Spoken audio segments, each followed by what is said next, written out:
दोस्तों, किसी महान व्यक्ति ने कहा है कि आवाज ऊंची हो तो कुछ लोग सुनते हैं, लेकिन अगर बात ऊंची हो तो बहुत सारे लोग सुनते हैं। नमस्कार दोस्तों, इससे पहले कि आप इस कहानी में खो जाएं, आपसे गुजारिश है कि इस चैनल को सब्सक्राइब और रीच के लिए लाइक, शेयर और कमेंट करना ना भूलें।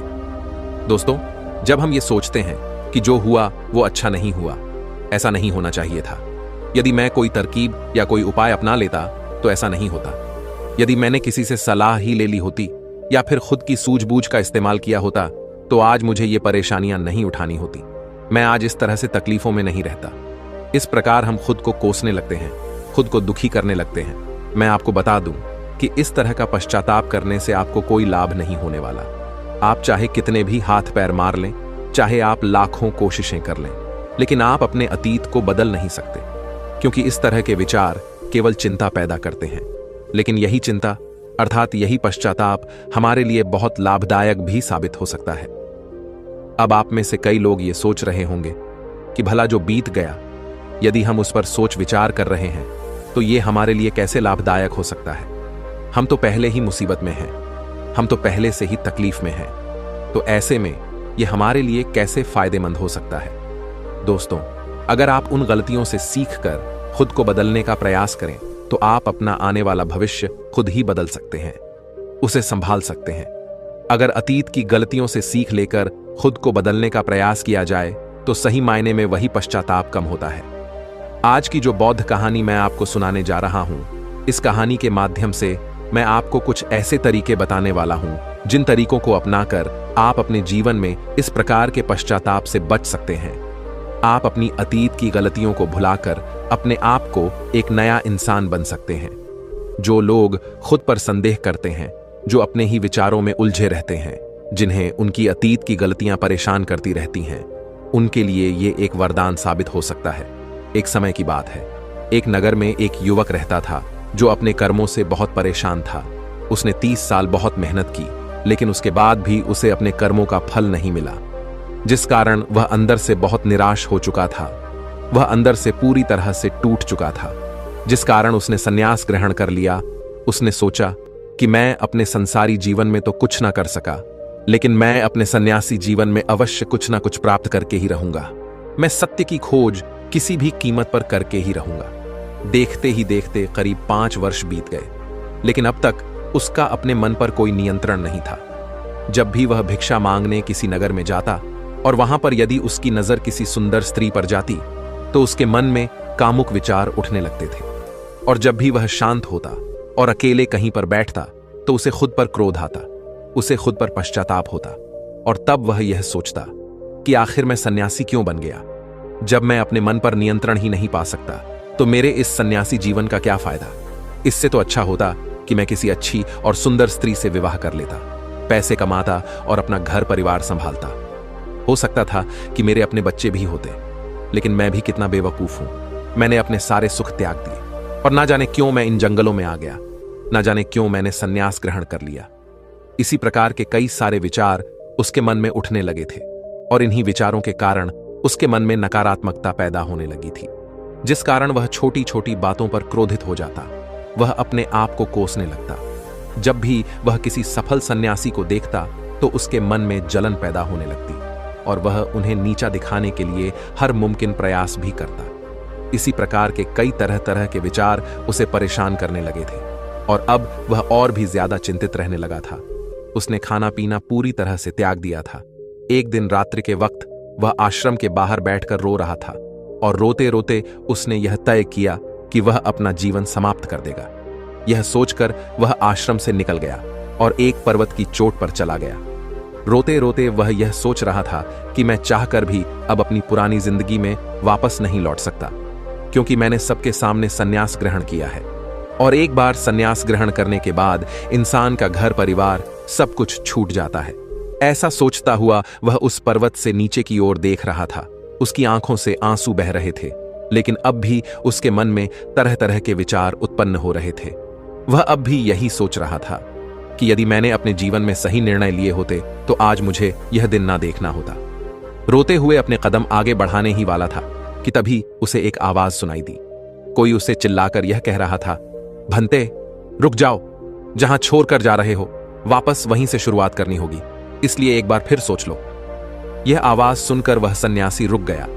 उसने पीछे घूमकर यहां वहां देखा, लेकिन उसे वहां पर कोई भी दिखाई नहीं दिया। तभी उसने जोर से चिल्लाकर कहा, कौन हो तुम? तभी उसकी नजर एक बूढ़े बौद्ध भिक्षु पर गई और उन्हें देखकर वह सन्यासी और भी क्रोधित हो उठा और कहने लगा, कौन हो तुम और मुझे क्यों रोकना चाहते हो? तभी वह बूढ़ा बौद्ध भिक्षु उस सन्यासी से कहता है, भंते, मैं तो बस इतना ही कह रहा हूं कि तुम जहां छोड़कर जा रहे हो तुम्हें वापस वहीं से शुरुआत करनी होगी, इसलिए निर्णय लेने से पहले एक बार फिर सोच लो, कहीं तुम फिर से गलत निर्णय तो नहीं ले रहे। तभी वह सन्यासी क्रोधित होकर उन बौद्ध भिक्षु से कहता है, आपको क्या लगता है कि मैं बार बार यही गलतियां करूंगा? मैं मानता हूं कि मैंने अनजाने में गलतियां की हैं, और इसका मतलब यह नहीं है कि बार बार मैं यही गलतियां दोहराते रहूंगा। मैंने अपनी गलतियों से बहुत सीख ली है, लेकिन अब मैं उन गलतियों को ठीक नहीं कर सकता। अब मैं उन्हें बदल नहीं सकता, इसलिए मैंने बहुत सोच समझकर यह फैसला लिया है। उस सन्यासी की यह बात सुनकर वह बूढ़ा बौद्ध भिक्षु जोर जोर से हंसने लगा और उस सन्यासी से कहता है, भंते, अतीत की गलतियां कोई नहीं सुधार सकता, क्योंकि बीता हुआ समय कभी लौटकर नहीं आने वाला। हां, वे लोग मूर्ख होते हैं जो यह कहते हैं कि वे लोग अतीत को बदल सकते हैं। उनसे ज्यादा अज्ञानी इस दुनिया में दूसरा और कोई नहीं हो सकता, क्योंकि जब तुम समय को वापस नहीं घुमा सकते तो तुम अपनी अतीत की गलतियों को भला कैसे बदल सकते हो? लेकिन जो लोग समझदार हैं, जो लोग ज्ञानी हैं, वे लोग यह बात बहुत अच्छी तरह से जानते हैं कि जीवन में गलतियां करना कितना जरूरी होता है। गलतियों के कारण ही तो हम सीख पाते हैं, अपनी गलतियों से समझ पाते हैं और अपने भविष्य को बेहतर बना पाते हैं। आगे वह बूढ़ा बौद्ध भिक्षु उस सन्यासी से कहता है, भंते, जब तक तुम्हें खुद की कमियों का ही पता नहीं होगा तब तक तुम अपने आप को बेहतर कैसे बना सकते हो? और हमारी कमियां तो सिर्फ हमारी गलतियों से ही पता चलती हैं। आगे वह बूढ़ा भिक्षु उस सन्यासी से कहता है, हर माता पिता अपने बच्चों को बहुत ही प्यार दुलार से पालते हैं। वे उन पर कभी कोई आंच नहीं आने देना चाहते। वे यह नहीं चाहते कि उनका बच्चा कभी कोई गलतियां करे और उसे कोई तकलीफ हो, लेकिन वह यह भूल जाते हैं कि जीवन एक युद्ध का मैदान है, जहां हम खुद अपनी गलतियों से सीखते हैं और एक योद्धा बनते हैं। और जो यह सोचता है कि वह अपने जीवन में कभी कोई गलती ही नहीं करेगा, तो इसका अर्थ यह हुआ कि वह कभी भी जीवन के इस रण क्षेत्र में हिस्सा ही नहीं लेना चाहता। और जो कोई भी इस युद्ध में हिस्सा नहीं लेता, वह अपने जीवन में कभी कुछ नया नहीं कर पाता, ना ही वह अपने जीवन में कुछ सीख पाता है। वह तो केवल वही करता है जो उसे सिखाया गया है। और जो व्यक्ति इस युद्ध भूमि में हिस्सा लेता है, वह यह अच्छी तरह से जानता है कि उसे कई बार गिरना होगा, कई बार संभलना होगा, लेकिन उसे रुकना नहीं है, बल्कि उसे चलते रहना है, क्योंकि जीवन चलते रहने का नाम है। इस पर वह सन्यासी और भी क्रोधित हो उठता है और बौद्ध भिक्षु से कहता है, आखिर तुम कहना क्या चाहते हो? तुम इस तरह से मेरा समय व्यर्थ कर रहे हो। जो भी कहना है जल्दी कहो, अन्यथा अच्छा नहीं होगा। तभी वह बूढ़ा बौद्ध भिक्षु एक बार फिर मुस्कुराने लगा और उस सन्यासी से कहता है, भंते, आज मैं तुम्हें जीवन के ऐसे 5 तरीके बताने वाला हूं जिनका पालन करके तुम अपने अतीत की गलतियों को अपनी ताकत में बदल सकते हो।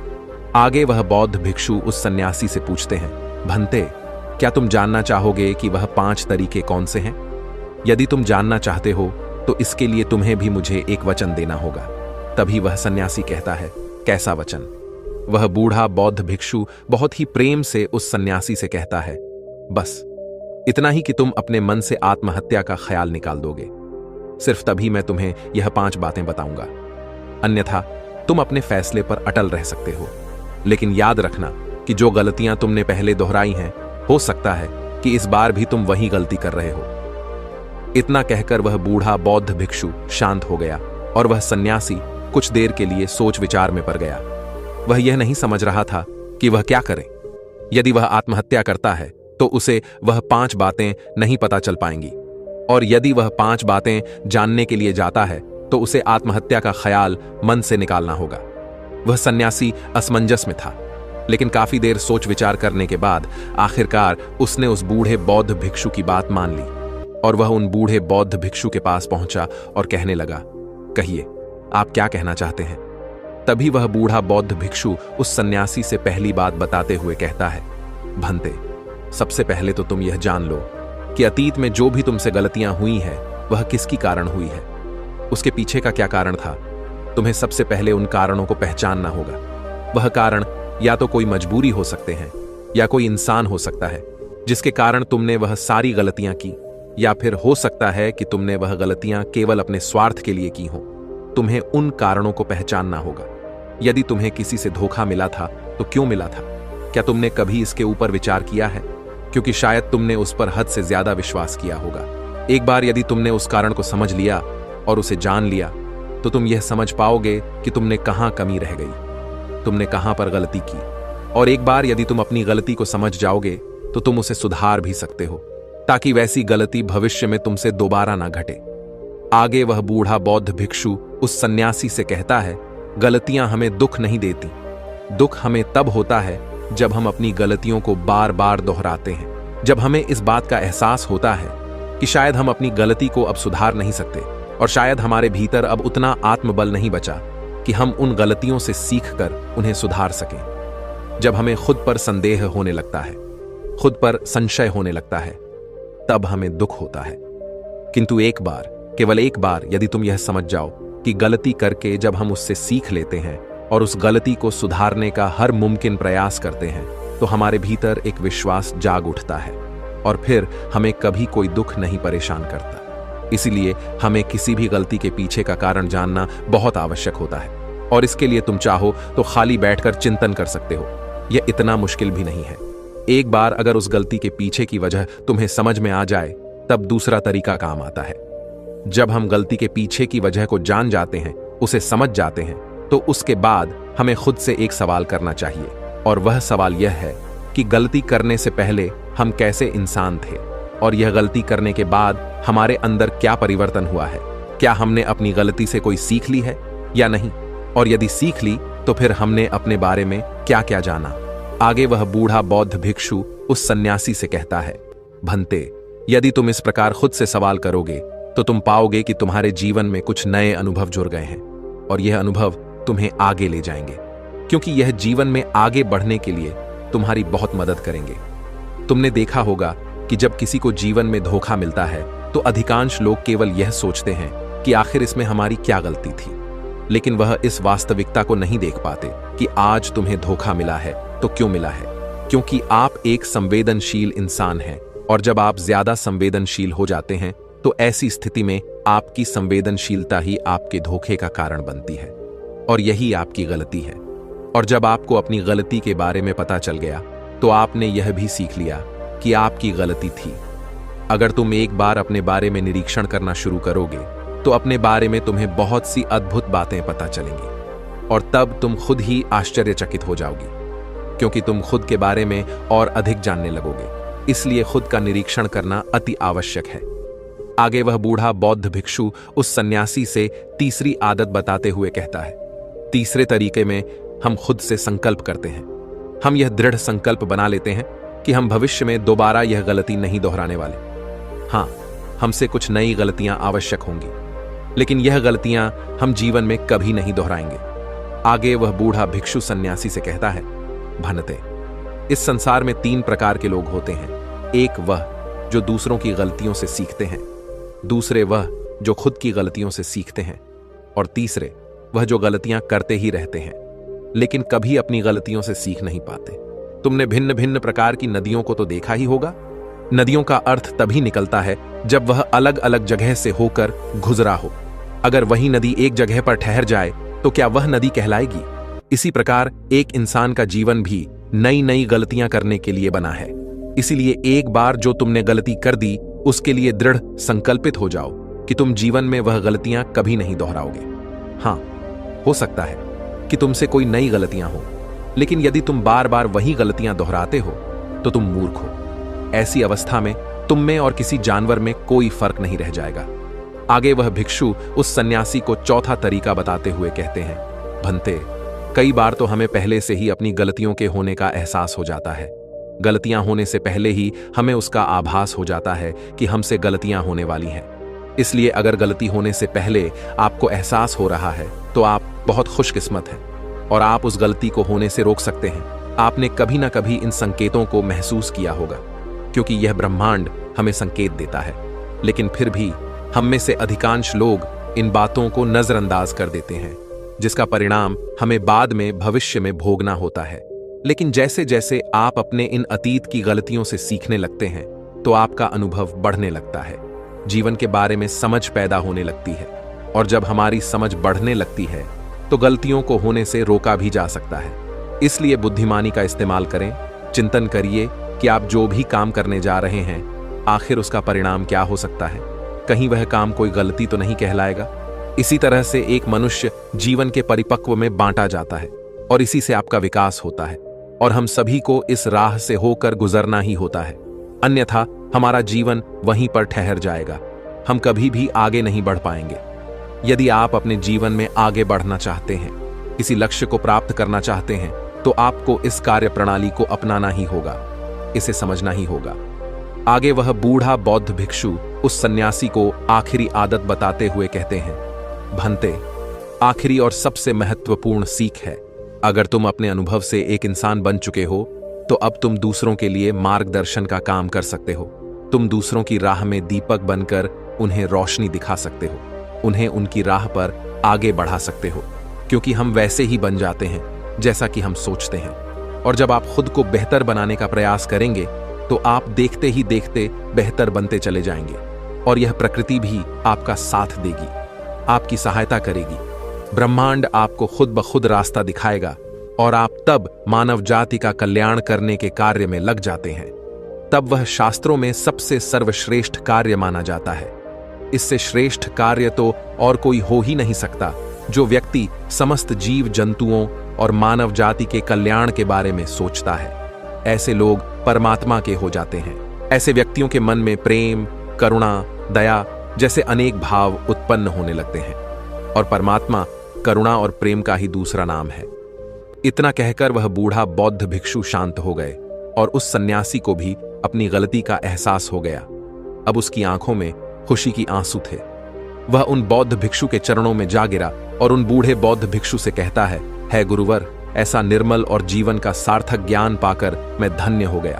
आपने जो कुछ भी मुझसे कहा है उसे मैं अपने जीवन में जरूर अपनाऊंगा, और मैं भी अपने जीवन को सार्थक बनाकर दिखाऊंगा। इतना कहकर उसने उन बौद्ध भिक्षु को प्रणाम किया और वापस अपने आश्रम लौट गया। दोस्तों, उम्मीद है कि यह कहानी आपको अच्छी लगी होगी। नमो बुद्धाय। तो दर्शकों, चलिए अब सफलता पाने के ऊपर अगली रोचक कहानी की शुरुआत करते हैं। प्राचीन समय की बात है। एक गांव में एक 24 साल का युवा रहता था, जो एक सेठ के यहां नौकरी करके अपना गुजर बसर कर रहा था। उसके माता पिता बीमारी से गुजर चुके थे। जिंदगी में काफी परेशानी चल रही थी। उसके मजदूरी वाले काम से वो रोज के रोज पैसे कमाता, और रोज के रोज खाने पीने और रहने में पैसे खत्म भी हो जाते। जिंदगी बस यूं ही चल रही थी। एक दिन उसने देखा कि एक वृद्ध फकीर अपनी पीठ पर 3 बोरे लेकर एक शहर से दूसरे शहर की ओर जा रहा था। वह काफी वृद्ध था और काफी देर से वह यूं ही सफर कर रहा था। कुछ दूर और सफर करने के बाद वह थक कर एक वृक्ष के नीचे बैठ गया। तभी उनकी नजर एक नौजवान युवक पर गई जो उसी रास्ते से जा रहा था, और वह भी उसी दिशा में जा रहा था जिस दिशा में उन फकीर को जाना था। वह युवक उन बूढ़े फकीर के पास से होकर गुजरा। इस पर उस फकीर ने उस युवक से पूछा, सुनो बेटा, क्या तुम मेरी जरा सी मदद कर सकते हो? यह बोरा बहुत भारी है और मैं बूढ़ा हो चुका हूं। मैं ज्यादा समय तक इनका बोझ नहीं उठा सकता, और मैं बहुत थक भी चुका हूं। तो क्यों तुम मेरी मदद कर सकते हो? इसके बदले में मैं तुम्हें 3 स्वर्ण मुद्राएं दूंगा। वह युवक उन फकीर की सारी बातें सुनता है और उन फकीर से कहता है, कोई बात नहीं बाबा, मैं आपकी मदद करने के लिए तैयार हूं। कहिए आपको कहां जाना है? ऐसा कहकर उस युवक ने उन फकीर का एक बोरा उठा लिया और अपने कंधे पर ले लिया। तभी उस जवान युवक को यह एहसास हुआ कि यह बोरा तो सचमुच बहुत भारी है। वह युवक और फकीर दोनों रास्ते में आगे की ओर बढ़ चले। कुछ दूर आगे चलने के बाद देखते ही देखते वह गांव खत्म होने लगा, और अब एक सुनसान रास्ता आगे की ओर जा रहा था। वे दोनों अपने मार्ग में मस्त होकर आगे की ओर बढ़ रहे थे। वह युवक उन फकीर से कहता है, बाबा, इस बोरे में आखिर ऐसा क्या रखा है जो यह इतनी वजनदार है? इस पर वह फकीर आदमी उस युवक को जवाब देते हुए कहते हैं, कुछ नहीं बेटा, बस इसमें तांबे के कुछ सिक्के भरे हुए हैं, इसी कारण इस बोरे में बहुत वजन है। उन फकीर की यह बात सुनकर वह युवक मन ही मन सोचने लगा कि लगता है ये बाबा जरूर कोई व्यापारी है, तभी तो इतने सारे तांबे के सिक्के लेकर चल रहे हैं। और फिर उसके मन में एक और ख्याल आया कि मुझे क्या करना है, मुझे तो सिर्फ ये बोरा दूसरे गांव तक पहुंचा है, बस इतना ही। जैसे ही उसके मन में यह ख्याल आया, उसने तांबे के सिक्कों का वह ख्याल मन से निकाल दिया और अपनी धुन में मस्त होकर वह आगे की ओर चलने लगा। चलते चलते कुछ और समय बीता और वे दोनों एक नदी के किनारे जा पहुंचे। वह युवा हट्टा कट्टा था और काफी चुस्त और तंदुरुस्त भी था, इसलिए वह बिना सोचे समझे उस नदी में उतर जाता है। किंतु वह फकीर अब भी किनारे पर ही ठहरा था। इस पर वह युवक उन फकीर से कहता है, क्या हुआ बाबा, चलिए आइए, हमें यह नदी पार करनी होगी, तभी तो हम उस गांव तक पहुंच पाएंगे। इस पर वह फकीर उस युवक से कहते हैं, मैं जानता हूं बेटा कि हमें यह नदी पार करनी होगी, लेकिन जैसा कि तुम जानते हो मैं अब बूढ़ा हो चुका हूं और 2-2 बोरे लेकर मैं यह नदी पार नहीं कर सकता। कहीं मेरा पांव फिसल गया तो क्या होगा? क्या तुम मेरी एक और गठरी ले सकते हो? मैं तुम्हें इसके बदले भी 3 स्वर्ण मुद्राएं दूंगा। इस पर वह युवक मुस्कुराते हुए उन फकीर से कहता है, बाबा आप मुझे शर्मिंदा कर रहे हैं। यदि आप मुझे स्वर्ण मुद्राएं ना भी दे तो भी मैं आपका कार्य अवश्य करूंगा। मैं आपको उस दूसरे गांव तक जरूर पहुंचाऊंगा। इस पर वह फकीर मुस्कुराते हुए उस युवक से कहते हैं, बेटा तुम तो बहुत ही भले इंसान लगते हो। इतना कहकर उन्होंने वह दूसरी गठरी भी उस युवक को थमा दी। उस युवक ने जब वह दूसरी गठरी अपने कंधे पर रखी तो वह गठरी भी उसे बहुत ज्यादा भारी लगी, लेकिन उसने वहां पर कुछ नहीं कहा। जैसे तैसे उन दोनों ने नदी पार की। नदी पार करने के बाद बातों बातों में ही उस युवक ने उन फकीर से कहा, बाबा आखिर इस दूसरी गठरी में क्या है? यह गठरी भी बहुत वजनदार है। इस पर वह फकीर उस युवक को जवाब देते हुए कहते हैं, बेटा इसमें चांदी के सिक्के हैं, इसी कारण यह गठरी भी बहुत वजनदार है। उन फकीर की यह सारी बातें सुनकर अब उस युवक का दिमाग तेजी से काम करने लगा। वह यह सोच रहा था कि एक बोरे में तांबे के सिक्के हैं और दूसरी में चांदी के। ऐसा प्रतीत होता है मानो यह फकीर बाबा कहीं दूर से आ रहे हैं और उन्होंने अपनी सारी जमीन जायदाद बेचकर यह सारे सिक्के इकट्ठे किए हैं, तभी तो वह इतना धन लेकर चल रहे हैं।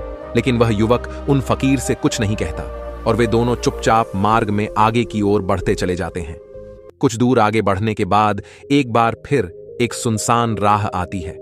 उस सुनसान रास्ते को देखते ही उस युवक के मन में तरह तरह के विचार उत्पन्न होने लगते हैं।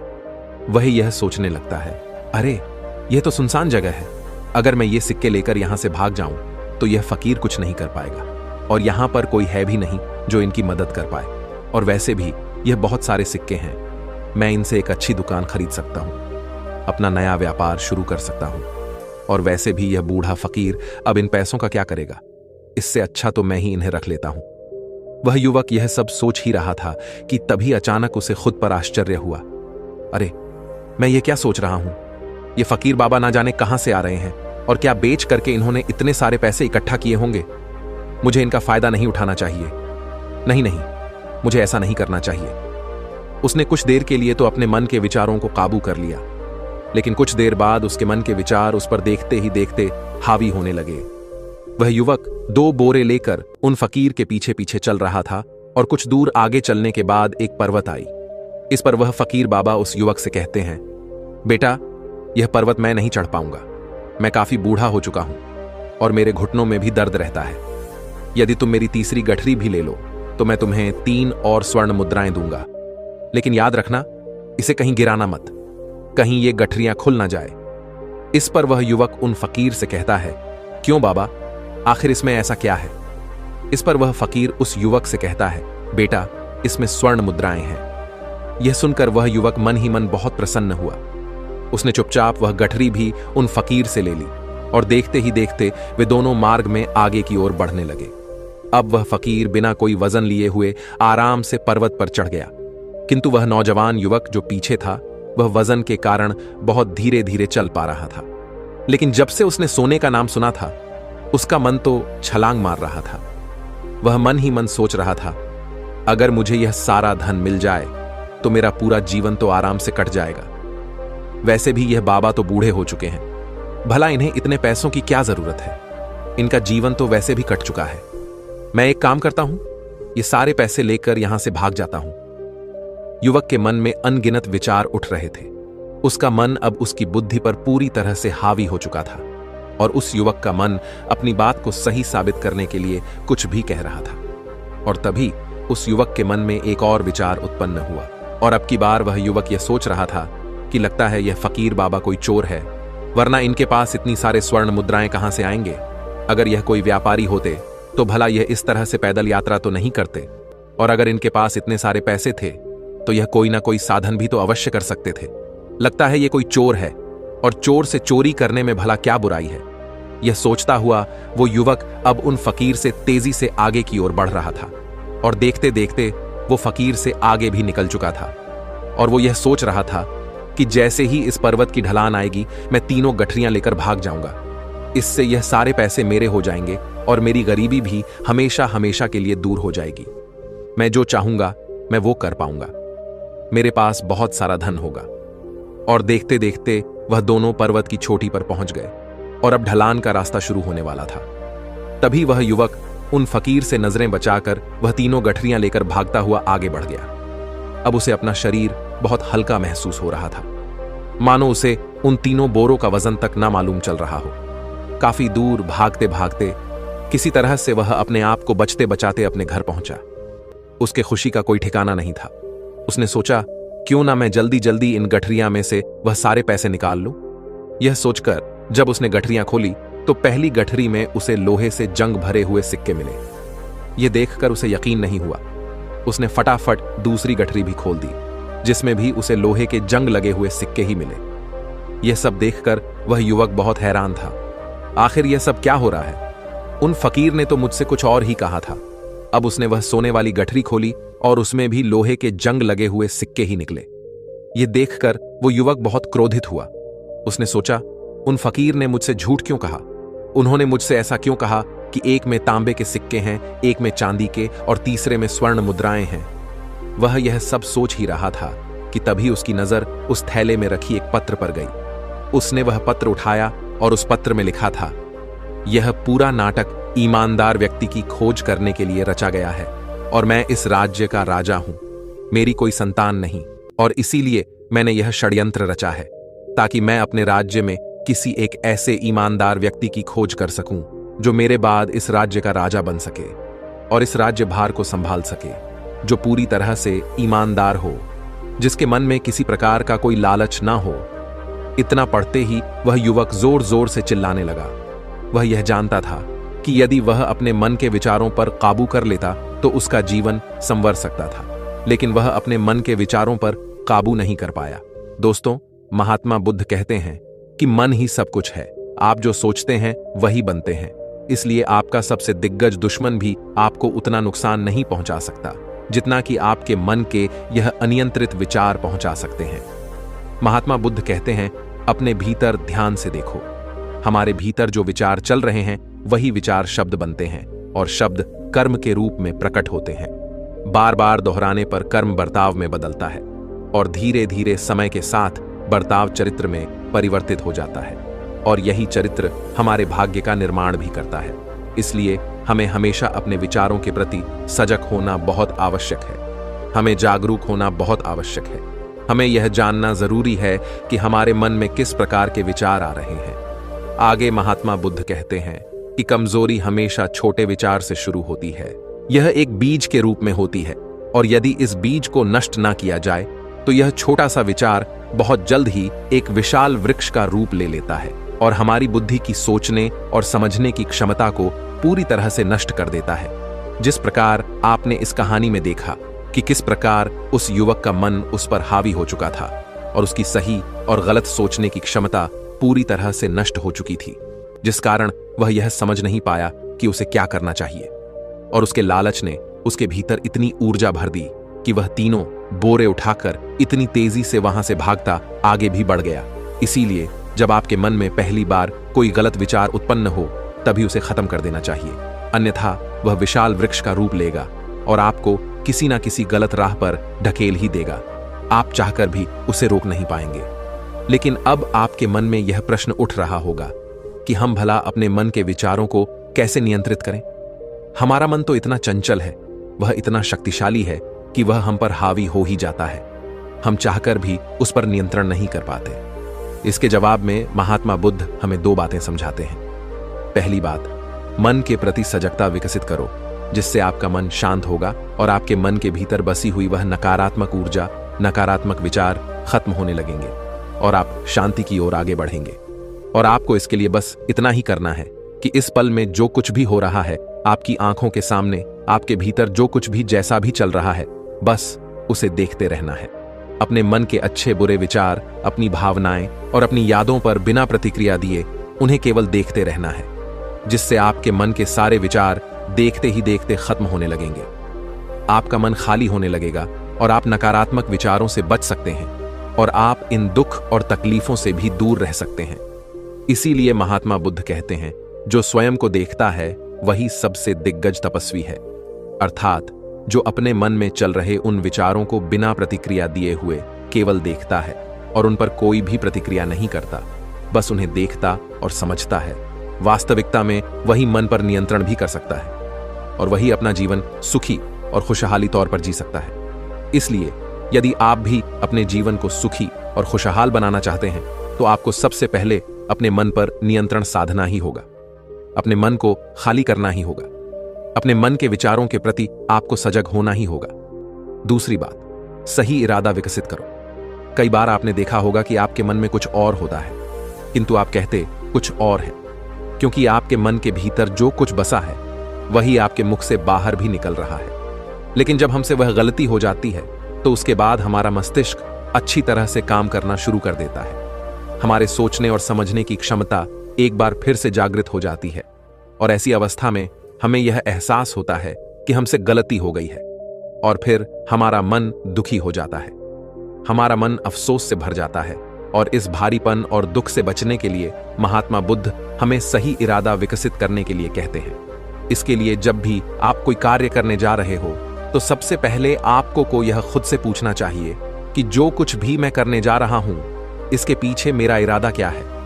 क्या मैं दूसरों को दुख पहुंचाना चाहता हूं या दूसरों को नीचा दिखाने जा रहा हूं, या मुझे खुद को ऊपर उठाना है। खुद से सवाल कीजिए, खुद को जागृत कीजिए। जब आप इरादों के प्रति सचेत होने लगेंगे, जब आप विचारों के प्रति सजग होने लगेंगे, तभी आपके भीतर सकारात्मक ऊर्जा का प्रवाह होगा। तभी आप सकारात्मक इरादों से जुड़ने लगेंगे और आपके मन के भीतर बसी वह नकारात्मक ऊर्जा और नकारात्मक इरादे दिन ब दिन कम होने लगेंगे। परंतु याद रहे, आपको यह हर रोज करना होगा और आपको यह हमेशा ध्यान रखना होगा कि आपको केवल अच्छा सोचना है। आपके इरादे हमेशा अच्छे होने चाहिए, तभी आप दुख और तकलीफों से बच सकते हैं। अन्यथा आप इसी तरह से दुख और तकलीफों में घिरे ही रहेंगे और आप कभी इससे निकल नहीं पाएंगे। दोस्तों, उम्मीद है कि आपने आज की इस वीडियो से जरूर कुछ ना कुछ सीखा होगा। तो इस वीडियो को लाइक और अपने दोस्त के साथ शेयर भी जरूर कीजिएगा।